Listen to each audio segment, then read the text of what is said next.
So ayun guys, no? Dahil fast few days is grabe ang kain natin. Nag-gain tayo ng weight. So it's already 4:40 in the morning.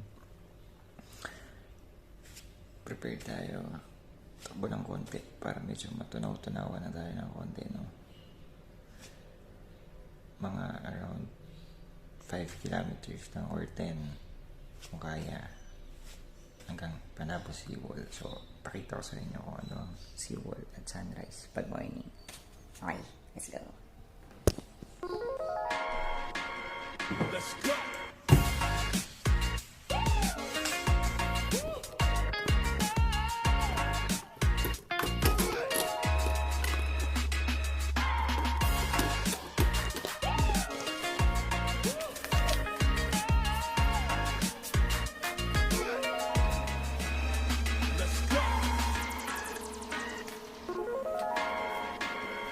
Let's go.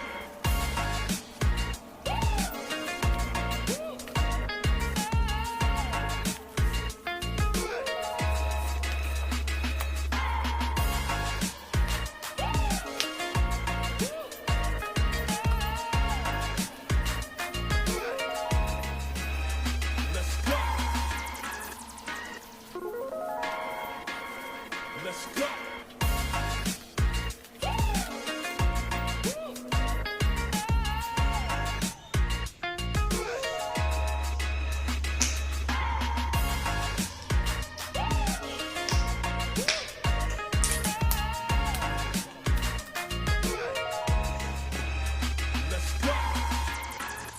Ito is reflectorize para at least pag pumakbo tayo is ano na medyo madilim pa. Pansin na rin tayo kung may mapakbo. And that's why nagsuot tayo ng lighter color para mabilis tayo makuta. I don't think so kung makakita tayo ng sunrise ngayon, no? Sa itsura ng panahon, cloudy na mukha pang uulan. Pero sige lang, baka sakali mamaya makita tayo ng sunrise sa Seawall. Okay guys, tara!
Pag nagja-jogging kayo sa tabi ng highway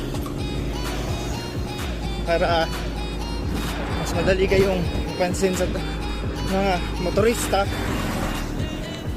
as naturo din sa akin nung bago pa ako nagja-jogging, nung baguhan pa ako, dapat against kayo sa mga sasakyan. Bakit? Kasi yung headlight nila nakatutok sa'yo, so mas madali ka nilang mapapansin, lalo na maliit ka lang na nagja-jogging sa gilid. Kaya dapat, lalo na pag night run or madaling araw,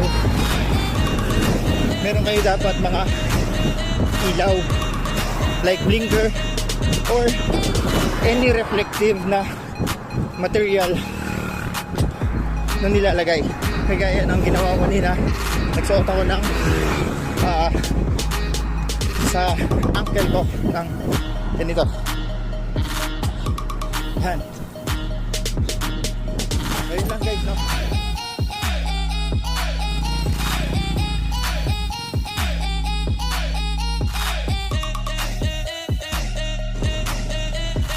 Hi guys, so currently we're already in about 3.5 kilometers from our starting point, and nandito tayo ngayon sa Barangay Kaganguhan. Itong daan na to is ang tinatawag nilang bypass coastal road. Papunta to sa Panabo City Wharf, which is dun yung pier ng mga daungan ng mga barko, mga cargos. At itong daan na to ang dinadaanan ng mga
distansya, huwag kumpiyansa. Yan ang always reminder natin sa ating mga kababayan, lalo na sa panahon ngayon ng COVID. Always maintain the minimum health protocol. Wear face masks and physical distancing. Yung nakikita nyo na parang mga giraffe na yun ang Panabo City Wharf. So, ito ngayon ang Panabo City Seawall. Ayan. Sayang nga lang is wala talagang sunrise ngayon. Kasi cloudy, maulan kagabi. Pero still, good weather. Hindi umulan. Pag-jogging tayo. Daan. Then yung nakikita nyo na yun, sa mga dulo, mga fish cage. Doon is nagano sila ng mga iba-ibang klase mga seafood. Usually, pangkaraniwan dito, lalo na pag weekend, maraming nagja-jogging at mga dayo na bikers. Pero meron din mga taga dito mismo sa Panabo City, mga bikers na pupunta talaga dito. Kaya, lalo na pag magandang sikat ng araw, gusto nila nakikita yung sunrise.